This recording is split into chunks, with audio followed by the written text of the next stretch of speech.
Did students, look at the increase in the mean score? Well, that's a huge deal. But you've got fewer students who are being tested.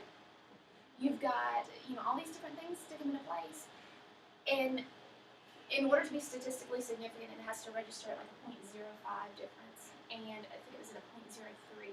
So it's worth noting, but it's just not, if we were to take this data to, any of the leading educational researchers, something like that, they would say, oh, well, that's great, but let's look at some other numbers.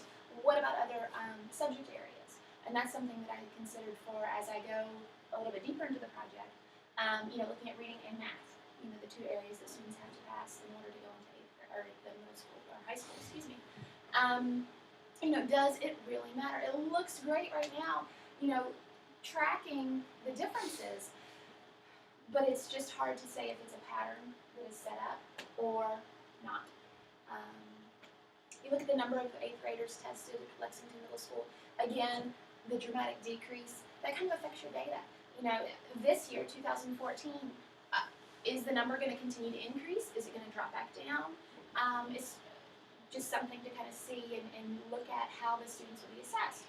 With 2014 testing, the standards have changed. So is it really fair to lump those students in with the other students when they were tested in a different way or on slightly different subject matter before the standards changed? Basically, the conclusions from this test, from this data analysis, are that there's no real answers, right? The fact that there's not a significant difference in student achievement is significant. There are all kinds of anecdotal differences. We talk about financial savings. We talk about how discipline has been decreased. We talked about how it's hard for students to concentrate, but making use of that time and having longer class periods and whatnot.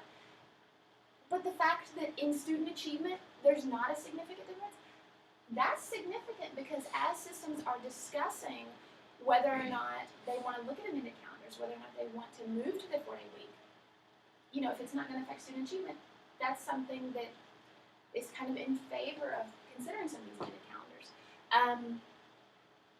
Again, you're always looking to improve, so if a 4-day week is going to kind of stagnate student achievement, that's something that boards of education and stakeholders would have to really consider and would be a hard decision. This is a statement from the superintendent, Johnny Hegwood, for Rockbridge County Schools. It's on their school website.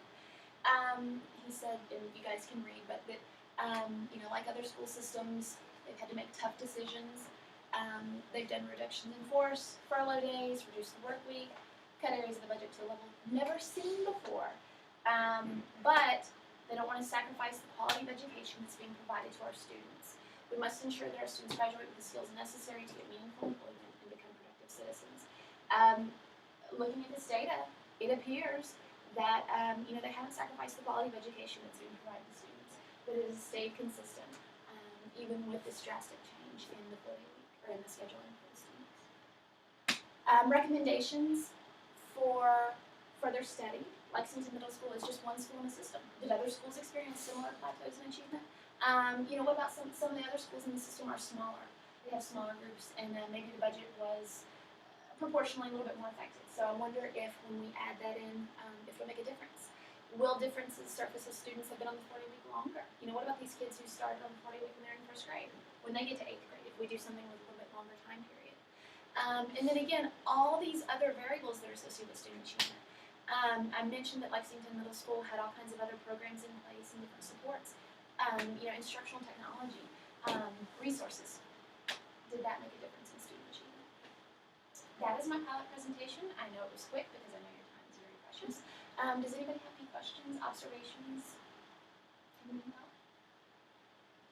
Thank you all very much.